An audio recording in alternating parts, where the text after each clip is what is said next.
Hi, I'm Micah Clark. Thank you for joining us today. Our guest today is someone you're going to know very well because not only do you know him in the news, we recently showed our video that we did with Micah Beckwith, Lieutenant Governor, about 6 months ago when he was first elected. And so he was in the area. We just wanted to catch up with him today, do our first interview in his first 6 months as Lieutenant Governor, kind of see how that went, talk about the first session. But Mike, it's great to have you on. Thanks, Micah. It's good to be here. It's weird talking to someone named Micah. Every time it's like, hey, Micah, how's it going? It's good, Micah. It's You'd be surprised how many times I get a call or text or email from someone who's got Micah in their email box, and it's to you. That's funny. So.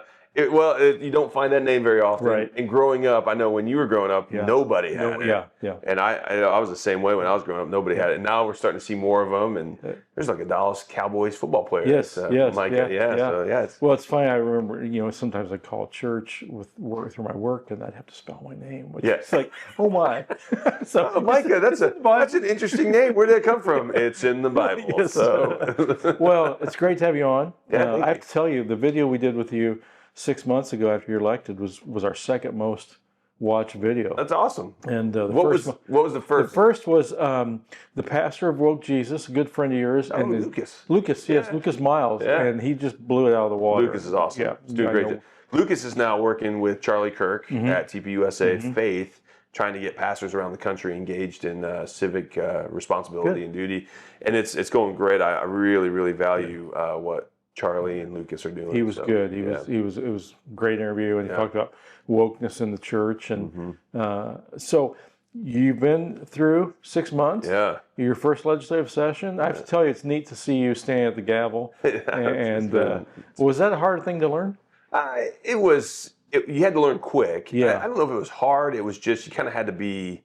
You had to be ready for wherever they might want to go, because there's so many parliamentary rules that you just kind of have to have some familiarity with, because they could call for something, and if you, being the president of the Senate, you don't really know the procedure, then it could slow things down, and then you kind of look a little out of place. And so I was able to learn quick. I do have a parliamentarian that's next to me, which helps, and he's a young guy, but he was great. His name was John Rader, and he did a fantastic job. And then they also have an outline, kind of what the pro tem and the agenda of the Senate. Sure. And I will say this, one of the downsides to the supermajority, because that's what we are in Indiana as Republican supermajority, is very few things actually really happen on the Senate floor. Now, they've got to go through the process, but really where all the decisions are made,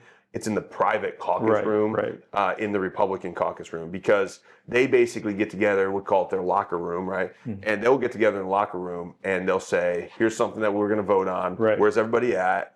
And if they have the votes, they'll call it, and then it comes to the floor. But by that point, they already know what's going to happen. 99% of the time. Now, there are a few times where it's like, it's going to be close, right? And we don't know what's going to happen. But I think that is a little bit of a disservice to Hoosiers, to be honest with you, because they can't really hear the true discussion around the principles of a bill. And a lot of the debate on the floor is just kind of political posture. It really is. And then they know, both sides know, you're usually not going to swing a vote. It happens sometimes on the debate, but not very often sometimes. But when I was down there, I noticed you were the chair quite a bit.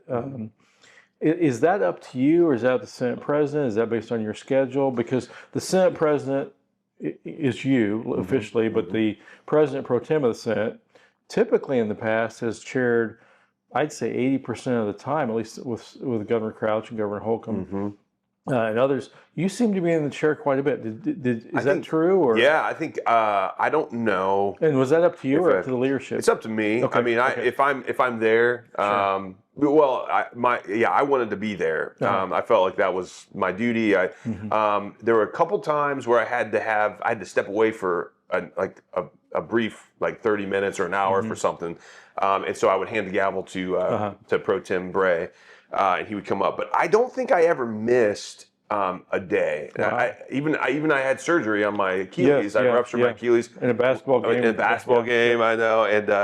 And I went in for surgery on Wednesday. We didn't have session that day. We had session on Thursday, and I came back Thursday at 1 o'clock. Okay. So I had surgery at like 10 a.m. on Wednesday, and I was back in the chair at 1 o'clock on Thursday. Okay. And so I really felt like it was the duty that I needed to be there. Again, you have the freedom for some reason you weren't able. Now there were some times where maybe it got started, or like there was an hour or something where I wasn't at the chair and Pro Tem Bray was there. And then there was the one instance where the Democrats called me out of order. I don't know if you remember that. Yeah. And I can't then remember what that was. I was tweeting about kind of the foolishness of what they were trying to do. They thought that was disrespectful and unbecoming of the lieutenant governor. And I'm like, I have freedom of speech just like you do. I can say, they do the same thing on the that's floor. right. That's what I'm saying. They'll tweet anything from the floor. Yeah, but rules for thee, not for me, I guess. But they and so they called me out of order. And as the president, I can say, no, your point of order. There is no point of order here, right? So I did. I shot down the point of order. And then they challenged the ruling of the chair. And at that point, then I have to give the gavel to the pro tem. And then they got to vote on whether or not my ruling was correct. And then they did. And obviously my ruling was correct. But I think everyone was like, what in the world are they even like doing right now? And so that was really interesting. But I thought I chuckled. So obviously I wouldn't say your most visible role. To me, working down at the State House, to me, your most visible role is chairing up the Senate. That's right. That's really only one part of your job. Tell the other people our viewers, what the lieutenant governor does. Well, statutorily, you oversee the Department of Agriculture as the Secretary of Agriculture. You oversee the Department of OCRA, the Office of Community and Rural Affairs. Agriculture, obviously, I think most people probably know what that is, but that's a $35 billion industry. It's a huge economic driver in our state, so it's a big responsibility. And then OCRA is the Office of Community and Rural Affairs. That is like business development for small rural communities. Okay. The goal is, and this is a passion of mine, I'm a small town boy, is to create thriving economies in rural Indiana so that people don't have to move to Indianapolis to get a good job. We want people to be able to feel like they can work in a good job in the towns they grew up in rural Indiana. I mean, rural Indiana is so beautiful, and you have these amazing main streets that in a lot of ways are falling down. And our goal is to bring revitalization to those main streets. And so that's been going really well. Well, it seems like the governor's in tune with that very much, because he just this week replaced all the IEDC members in the Economic Development Corporation. That's right. And I remember during the primary, he was asked a question in a debate I was at, and he lamented that the IEDC had a top-down, bring them in from out of state, bring these corporations from California, and he said, as a small business owner that's become a large business in Jasper, I want to grow businesses up. So I really liked his answer on that. So I think he has a passion for making small businesses better. I agree. I think that is his drive. I mean, he's very economically focused. He knows that the IEDC has kind of got out over its skis a little bit, and he's trying to rein it back in. There's some good things that IEDC has done for the state, absolutely. But then there's times where IEDC kind of comes in and sort of bullies and pushes around locals, and locals don't like it. I mean, I think the LEAP project, if you follow Indiana politics, I'm sure you've heard that name, but that really was an IEDC sort of dumpster fire, if I can use that. And not because it wouldn't be a good thing for the state eventually, but they slammed it down the throats of the local communities over in the Boone County area, and the locals just really weren't having it. They didn't want it. And the water problem scared everybody. The water problem, the energy problem. I mean, it's where we're going to get our water, where we're going to get our energy, and nobody really had a good answer for that. And so they said, well, we'll figure it out as we go. And that's not good when you're talking about a precious resource, finite resource like water. You can't just figure it out as you go. You got to have a plan. And so I think the governor recognized that, and he's trying to get some people in place of leadership in IEDC that would really have a passion to protect local interests just as much as statewide interests. Well, from my perspective, the American Family Association, we had a very, very good legislative session. I mean, you look at the issues, and I've got more than a dozen bills that I can talk about that we were involved in that we think were positive pro-family changes, conservative changes. A lot of times a session, I have 3 to 5 bills. I've got 16 of them maybe sitting right here on the list. What was your perspective as a fiscal conservative, as I might as well say it, Christian conservative, Yeah. since they would get blast you for it. I wear that badge That's right, with honor. with honor. You know, that's a badge of honor for me. You're right. I say this socially, we knocked it out of the park. Right. We'll get to the other big. Yes, right. Yes, socially, we did some really great things where defending parents' rights. Yes. Right. That was huge. Boys and women's sports in college. Right. We got rid of that nonsense. Did that surprise you? Because when we dealt with that in 2023, it was very divisive. Of course, we won and we protected K through 12 sports. We moved now a few years later to protect collegiate sports, and now we have polling showing this is an 80-20 issue, which there are almost no issues 80-20. That's right, yeah. And yet 31 Democrats voted no. And I was a little surprised. Maybe I was naive.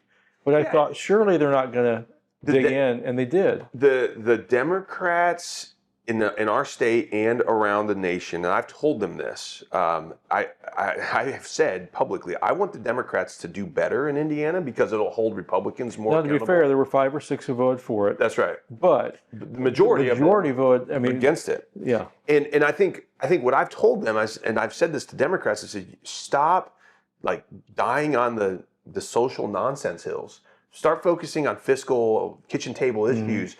Holding the Republicans' feet to the fire is really the job of the Democrats, being in the minority. But when they're out there trying to be champions of men playing in women's sports in college, and the public hates it, and everyone looks at the Democrats and say, "Well, if you got that one wrong, how in the world are you going to get complicated tax policy right?" You know, and that's where I just shake my head. But yes, they doubled down on defending this nonsense. Right.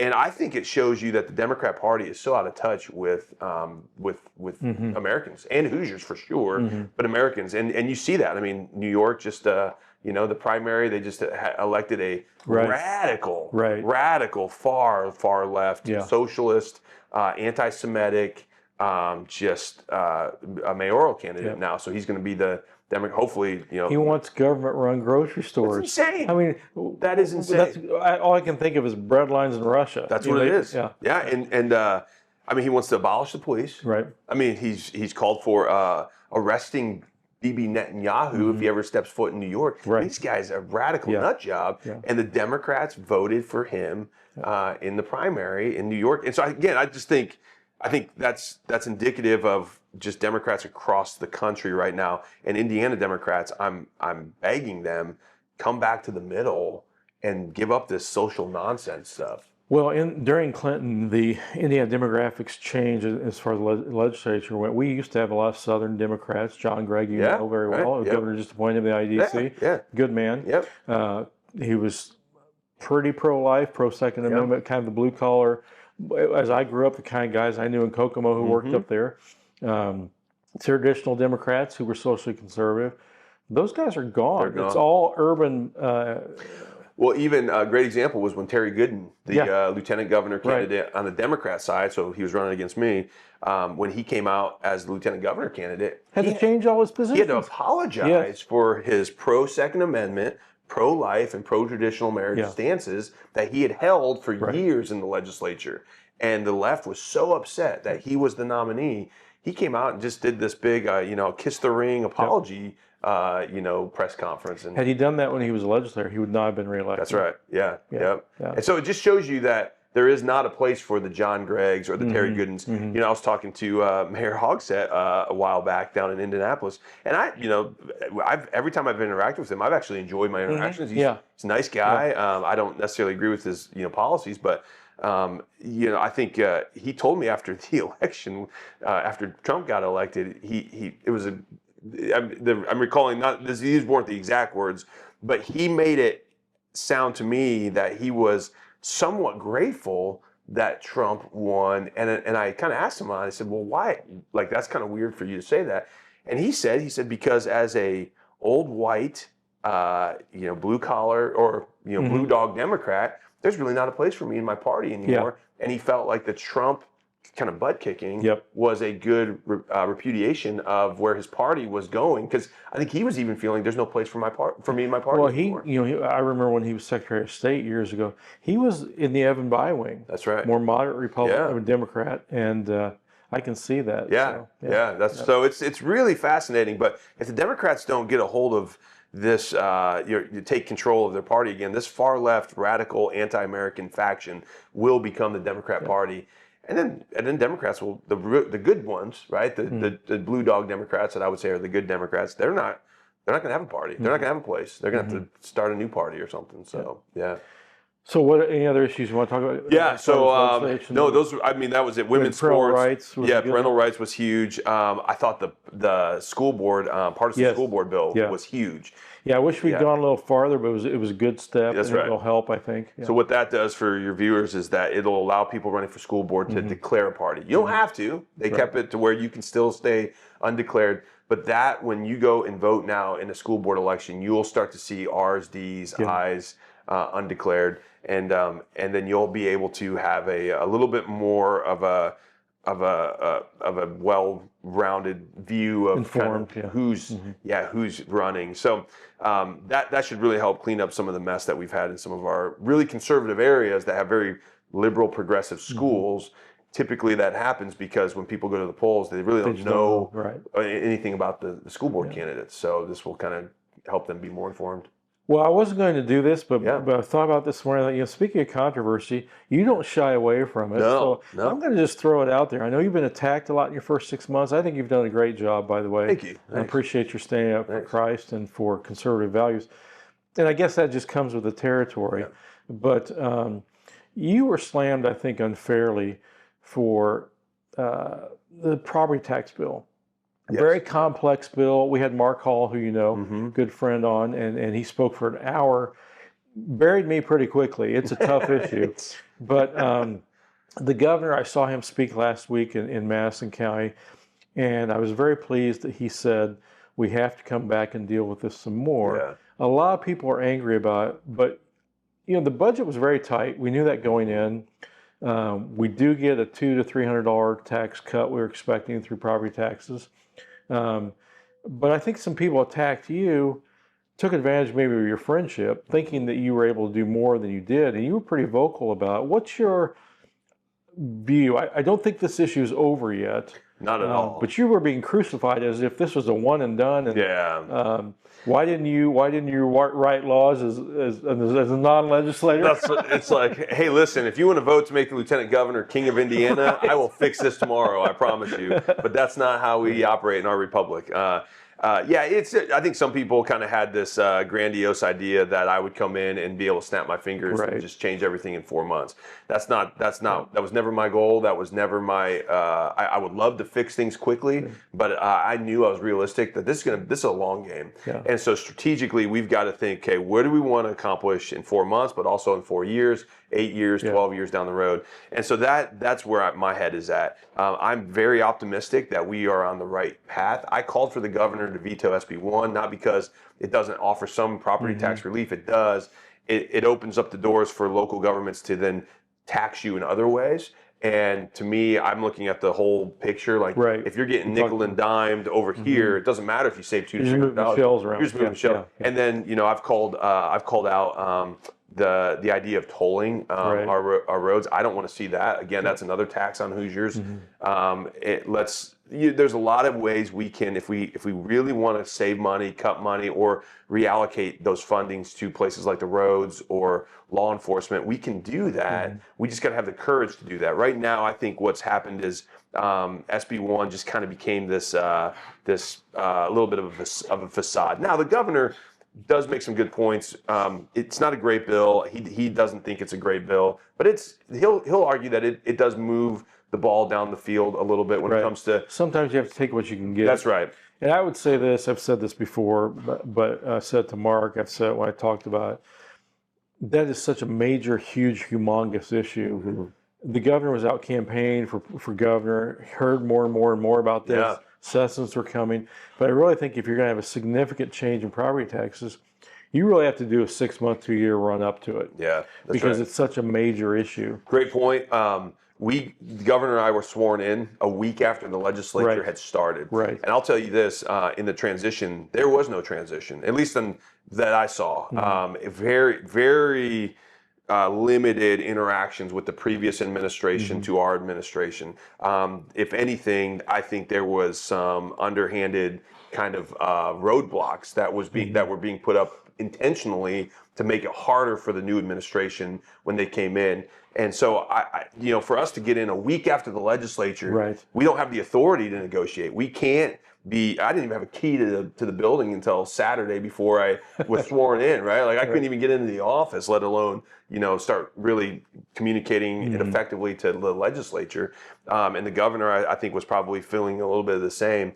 And so for us to come in a week after the legislature had started and then say, okay, let's get rolling. You're right. There was no runway for us. Yeah. And that's okay. We got a runway now, and we are working with legislators. There's multiple ideas on the table still. Complete property tax repeal through Senator Mishler's plan. He's got a plan. The governor loves that. I told the governor about that plan because I found out about it basically after SB 1 was signed. And we didn't know that Mishler had that plan out there. I went to the governor. The governor said, "Man, if this is Mishler's plan, this is a good plan. He's a leader in the Senate. Let's run with it." Yeah. Right. So there's that. I've been calling my personal take on property taxes is this. Really, the pain point is the assessed values. Right. It's arbitrary. It's not really the value of your home. It's what some market mechanism or some assessor tells you your home is worth. But really, your home is only worth what somebody pays for it. Right. What you paid for when it. you sell it. When you sell it. And to me, what I'm saying is if I pay $200,000 for my home, that's what the value of the home is. So if I'm going to pay property taxes, I should just be required to pay the 1% on that $200,000 every year. So that way that I'm still paying my fair share in the county every year. I'm coming, here's for roads, schools, police, fire. But it never goes up above $200,000 because the value of the home is $200,000. It's not. They can say, well, it increased in value. That's fine, but I don't. That's an unrealized gain, and we don't tax unrealized gains in the Republican Party. Because that's punishing wealth building. We don't do that, and so we need to get rid of the assessed values. If you did that, you wouldn't even need the office of assessor anymore. Right. You could get rid of the whole office of assessor. Even if you tax it for inflation, it would probably be less than some of the property tax increases. Yeah. Although there's a problem with that is if you don't take care of your house and it devalues in some way. But most of the time, I'd say 95% of the time, maybe 100% of the time, a house value goes up. That's right. So and it is the largest asset that anybody It's your wealth builder. It is your wealth builder. And so what we've done in Indiana is we've punished wealth building. Right. We were really mad as Republicans at Nancy Pelosi in 2021 when she proposed the idea of taxing unrealized gains in the stock market. Right. And we said, you can't do that. That's punishing wealth building. But here we are, Republicans in Indiana, doing the exact same thing Nancy Pelosi wanted to do in Congress. Yeah. And we just shouldn't do that. And so, and by the way, even with inflation, here's the deal. If you are growing as a community, you're attractive as a community, when people move into your community from outside, they're going to be buying houses at the inflated price. Right. So they're going to be paying more on property taxes. That's actually honest growth. That's not a counterfeit growth. Right now, a lot of communities, all they got to do is increase your assessed value. Yeah, it's speculative in some ways. And they'll just keep pulling from you more and more taxes from your home to build the community up. It's a counterfeit growth. They're not actually drawing more people into the community. They're just going back to the well, which is your financial pocket, and they're pulling more out of you. So this would actually create, if we got rid of assessed values, this would create honest growth, where communities are really only going to be able to grow if they're attracting new people to move into the communities, and then they pay the property taxes on that. So to me that's a compromise that I think a lot of people would be okay with. I've talked to a lot of local officials, the Commissioners Association, council members. And everyone's like, that would work. That makes sense. And then local communities can still plan. Right. They know what you're going to be paying. And that's critical. And that's super critical. Yeah. And they can say, hey, I know what Micah Beckwith is going to be paying as long as he lives in that house because he's paying the same thing every year. And we can plan for that. Right. So I think that's where we got to, those are some of the solutions that I think could really work well for Indiana. Well, you've lit some people up on some other things on the left with some things you've said. Let me address one thing that comes up. Sure. It's kind of fading, and I think it's stupid. But I just, for fun, I Googled Micah Beckwith, hit news, and said, okay, so what's and this Christian nationalism thing. And I think if they don't have anything else to say, I mean, everybody knows you were a pastor, devout Christian. And somehow they've taken that, well, that's a Christian nationalist. I don't even know what that is. it means something different to everyone. right. That says it. Yeah. So does that still, does that get thrown in your face, or is it other things? No, sometimes when we do town halls, you'll have atheists that will come out and they'll throw that around, and it seems like a scary word, Christian nationalism. But I always ask them, I say, well, first, what does that mean to you? Right. And they'll always go to some theocracy, authoritarian dictatorship, right? You want Jesus to be in Congress, right? Yeah, exactly, right. Yeah. And it's funny. The left will, they'll protest queers for Palestine, right? Like that's really authoritarian theocracy right there. But and so my response is, listen, I'm not going to let you somehow vilify those words, because when they you got to remember, the left is very good at semantics. They know how to use language to their advantage. When they use Christian nationalism, they're doing something psychologically that a lot of people don't know what they're doing. They're making you think that those two words are bad things. Right, scare tactics. They're scare tactics. I am not going to let them push me around or let those words become bad things, because those two things are very good. Christianity is what this nation is rooted in. It's the principles that all men are created equal, endowed by their Creator with certain inalienable rights. That came from the Judeo-Christian ethic. We as a nation were founded on that. If we remove Christianity from our society, okay, what faith are you going to replace it with? Atheists will say, well, no faith. We should just be secular. No, you can't have that. Everybody believes in something. Who's the moral lawgiver is the question. If it's not God of the Judeo-Christian ethic, it's going to be some other God. It could be you. It's anarchy. It's right, yeah. And then the other word is nationalism. Let's think about that. What is the antithesis to nationalism? It's globalism, right? The opposite of nationalism is globalism. And I am not a globalist. Nor do I think it's right to be a globalist. I don't think any nation should be a globalist. We should be good neighbors on the global stage, but globalism says that nations begin to lose their national sovereignty. And God set it up to where nations have national sovereignty. We should defend that. So nationalism is a good thing. Christianity is a good thing. If they can start saying, ooh, Christian nationalism, what they're doing to the American psyche is they are now getting you to think that those two things are bad things. And those two things are actually the things that make America the greatest. It's the foundations and the principles we were built on, and this idea that America should remain sovereign, powerful, and very, very independent from the rest of the world, so that we can then be a good neighbor and help the world. So it's no different than the family mindset. Sure. If you want to be a good neighbor to your neighbors in your community, you got to have a healthy family. You first have to be healthy. And that's the America First mentality. A lot of people are so upset. America First, that's a selfish thing. No, that's a good thing. Well, it's funny. The other day, President Trump was in the Netherlands, and he was talking about how beautiful the Netherlands were. And I heard this clip where somebody yelled out something like "Netherlands first" or "Make Netherlands great." And he was kind of leaving, or he kind of smiled, he didn't respond to it.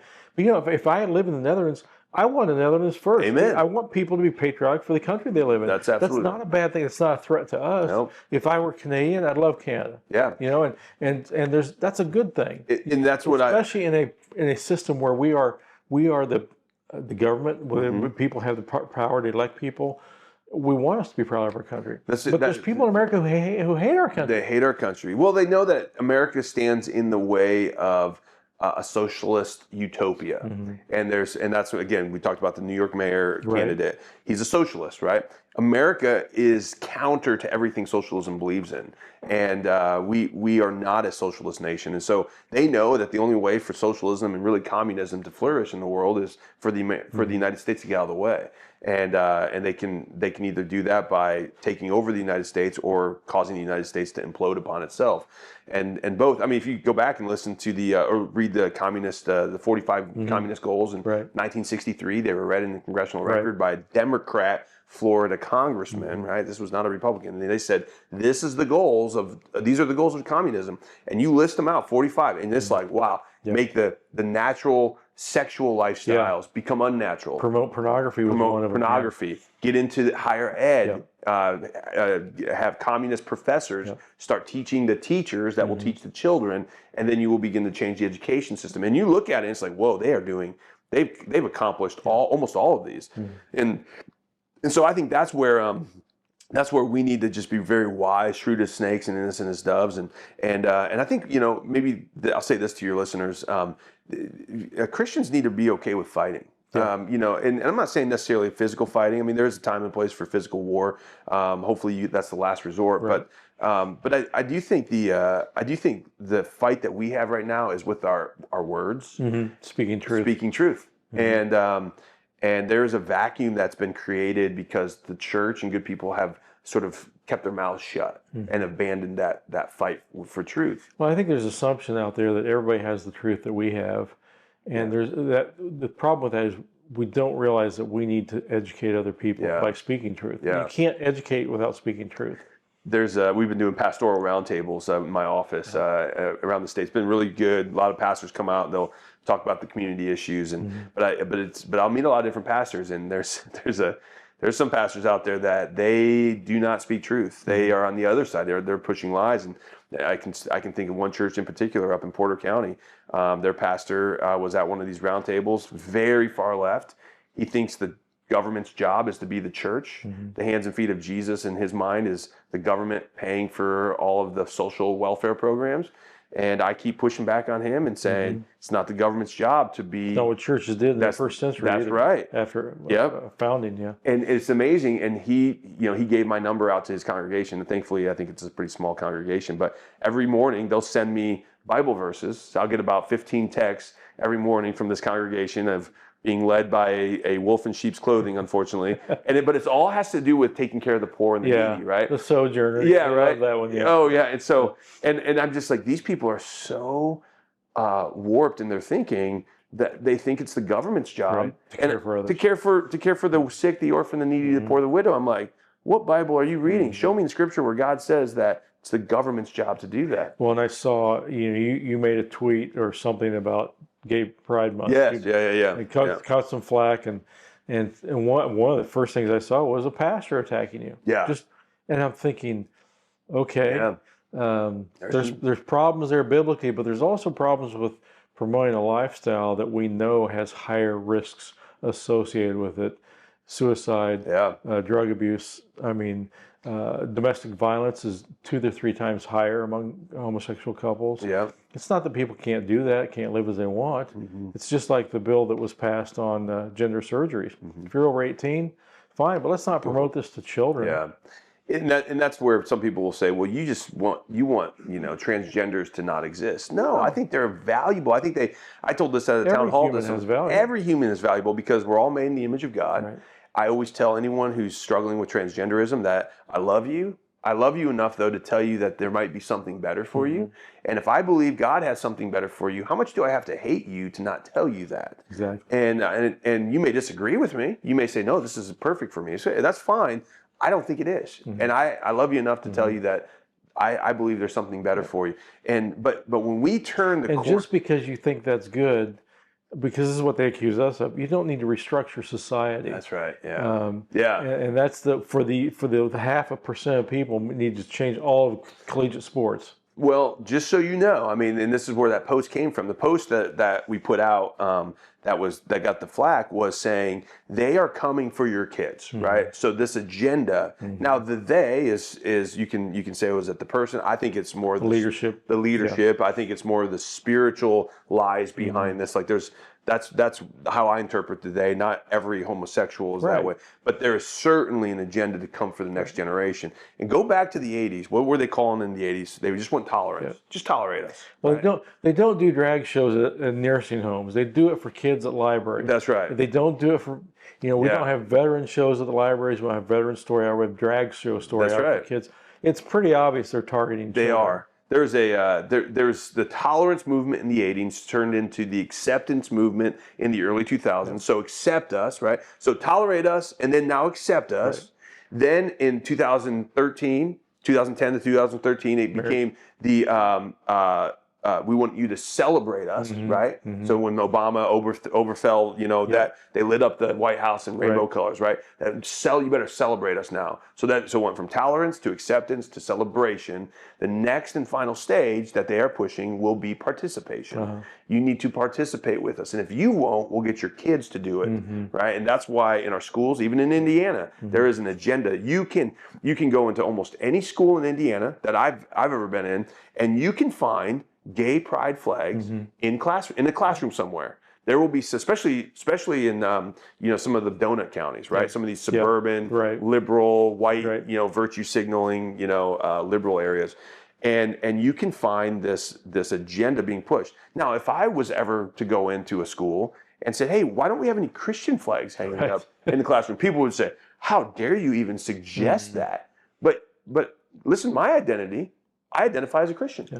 Why can't I, as a teacher or some Christian teacher, why can't they put a Christian flag up if you're going to give somebody else who identifies as LGBTQ and they get to put a pride flag up? I can show you picture after picture of school corporations that have gay pride flags in classrooms. Yeah. So again, let's just be consistent. If you're going to let the left identify that way, then let the right bring their identity into the classroom too.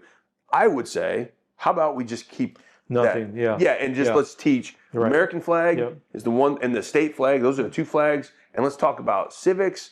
Let's talk about reading, STEM. Right? Let's keep it focused on education. That's where But if they want to bring it into the classroom, okay, fine. But I'm going to advocate then for the other side to be brought into the classroom then too. So, or at least allow kids to opt out, to fight, to speak up. Yeah. Well, I've taken a lot of your time. I know you're busy. You're heading north next. Yeah. What are you looking for in the future? I mean, you got another session coming up. I know that's just a small part of your job. It's going to be a short session. You're doing a lot with agriculture right now. You're traveling probably going to try and hit all 92 counties if I know you. Yeah, it's all over the state. I think between now and the end of the year, just trying to get to 92 counties. The session starts once the session hits January to about March, and we'll be at the State House. So so really the way that my schedule has been working is beginning of the year I'm at the State House for 3 to 4 months.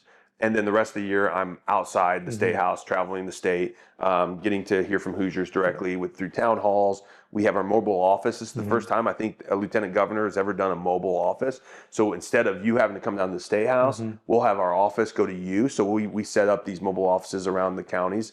So again, we just want to be a concierge service between you and government. We may not be the head of the agency that you're dealing with, but it's a lot easier for me to call up a director of an agency and get a response than it might be for the average Hoosier just to go through the rigmarole of. I know you have a lot of administrative duties at the State House, still commissions you chair, things like that. Yep.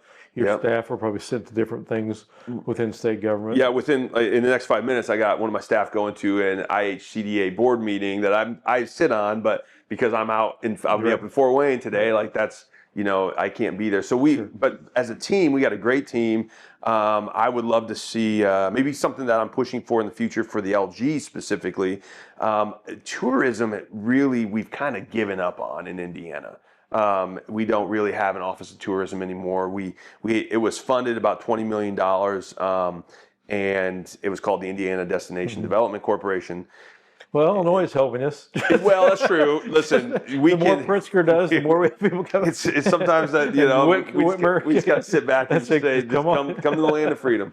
But I do think that's one area where, as I look around the country, a lot of LGs oversee tourism in their state because you're really situated as LG. You don't have the responsibilities that the governor has. You're not a legislator, so you don't have to necessarily be bogged down in the minutia of the legislation. You really get to be you're really one of the lone voices of being the salesman of your state. And I think we need to really consider putting tourism under the purview of the LG statutorily.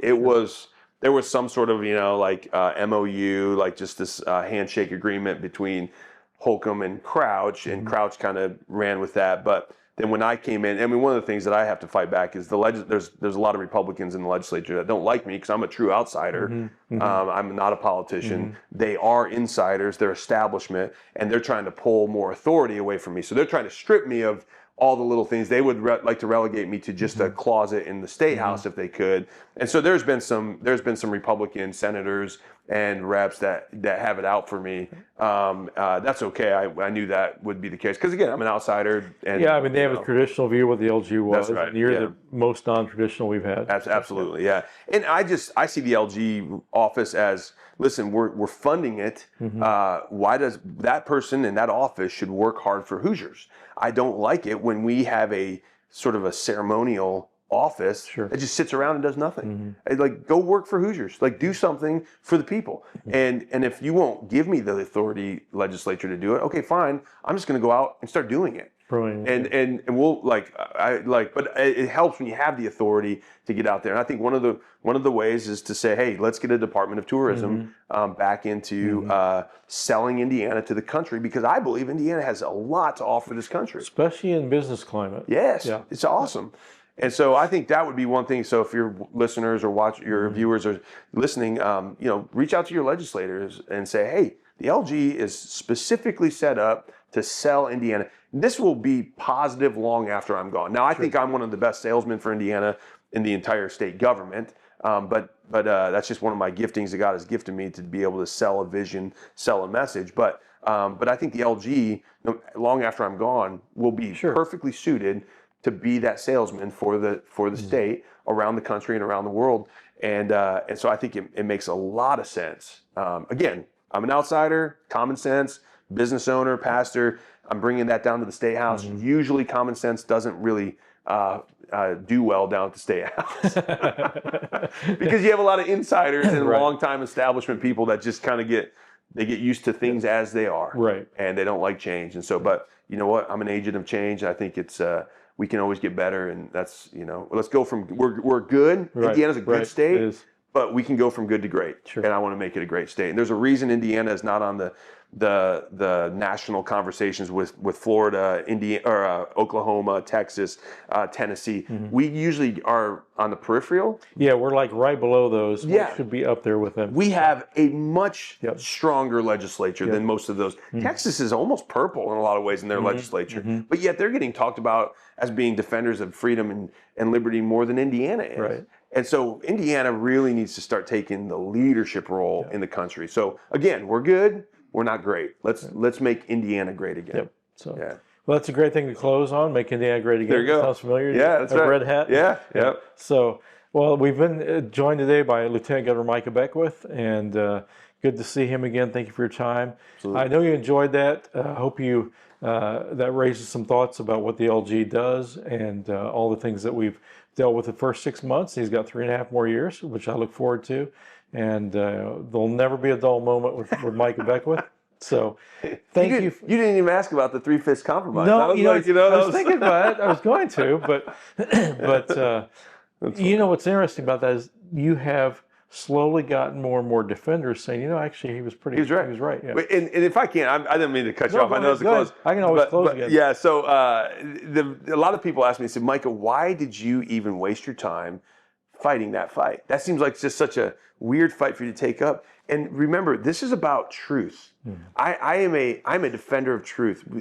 And when people start to vilify the founding fathers and the foundations of our nation as being racist, they use things like the 3/5 compromise to say, oh, well, we were a racist nation because we had the 3/5 compromise in the Constitution, when they don't know what that actually was. They don't realize that was the North's way to actually limit the South's authority in Congress, and it began to chip away at these horrible, wicked institutions like slavery that had existed for thousands of years leading up to the United States.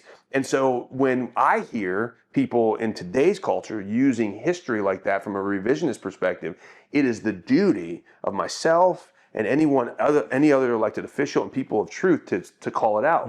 Because the way we've gotten CRT in our schools is for people to say, oh, well, America's a racist nation. How so? Well, the 3/5 compromise. They thought every slave was 3/5 of a person. No, that's not actually what it was. Go back and read it. It was only 3/5 of the population. And by the way, Frederick Douglass, the greatest abolitionist of that era, said of the Constitution after it was crafted with the 3/5 in it, he said, this is a glorious liberty document. Why in the world would he look at that and say, that's a glorious liberty document? He knew that this was the stepping stone that laid the foundation to one day make America a place where all men really are free. And I think it's so important for people to stand up and call out the lies of revisionist history. But the problem is you got to know history. Right. And most people don't. Well, and most people, I think that we're far more advanced. We know more than our founders did. We're 200 years ahead. We're standing on their shoulders. It's not, they were, I think, far more intelligent than we are. 100%. We're just building on previous generations' steps in technology and things. But there is an arrogance out there that's old. We don't need to. We know more than they did.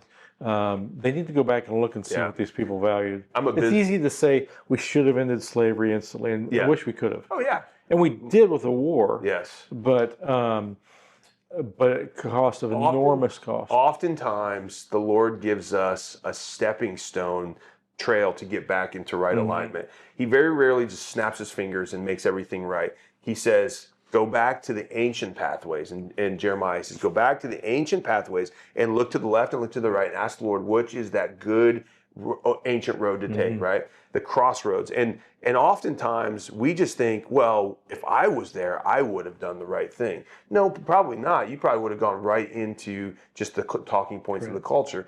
And there's a story that's very, very obscure. Many people don't know this, but John Quincy Adams actually had the South convinced to end slavery between like the North. 1853, wasn't it? Yes, Earlier? yep. Yeah, long before the Civil War. Long before the Civil War. And he convinced the South to, in 7 years, to end slavery. Now, the South knew, because a lot of them were Christians, they knew slavery was wrong. They didn't like it, but they couldn't get rid of it because of the economic stepping stone that it was for them, right? They just didn't know how they would survive without it. And so they told John Quincy Adams, they said, give us 7 years, and we'll get our economic house in order, and then we'll get rid of slavery down in the South. Right? Well, Quincy Adams goes back to the North and says, we got this deal, 7 years. What do you think, North? The North is anti-slavery, right? They're like, and you know what they said? They said, nope, we want it now, and if it's not now, then never. Or if it's not now, we're not going to go along with this.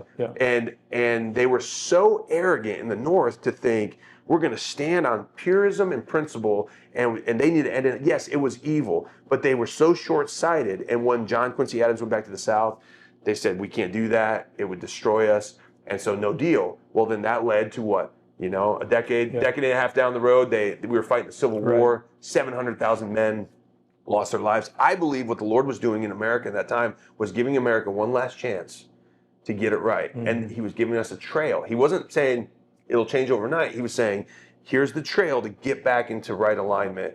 And we refused to take it, and it cost us 700,000 lives.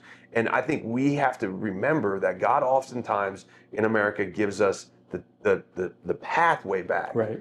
And we got to have, God is the God of the long game. Yep. And we've got to have that same long game strategy. But sometimes we are so short-sighted, like you said, thinking, oh, well, we know better. You see that throughout the Old Testament with Israel. Oh my gosh. You know, if they turn their hearts back to God, and they don't, and oftentimes they're conquered, lives are lost. That's right. Yeah. So. All right, I'll let you close again. Sorry. Okay, well, thank you for joining us. Appreciate you being here today. I hope you have a wonderful weekend. I know you enjoyed this time with Lieutenant Governor Micah Beckwith. Pray for him. Pray for his staff. And he has a lot of enemies because he's outspoken, but he's outspoken for our values, which is a blessing to us. So hope you enjoyed that time with him. And join us again next week. I'm Micah Clark, American Family Association. Have a wonderful weekend.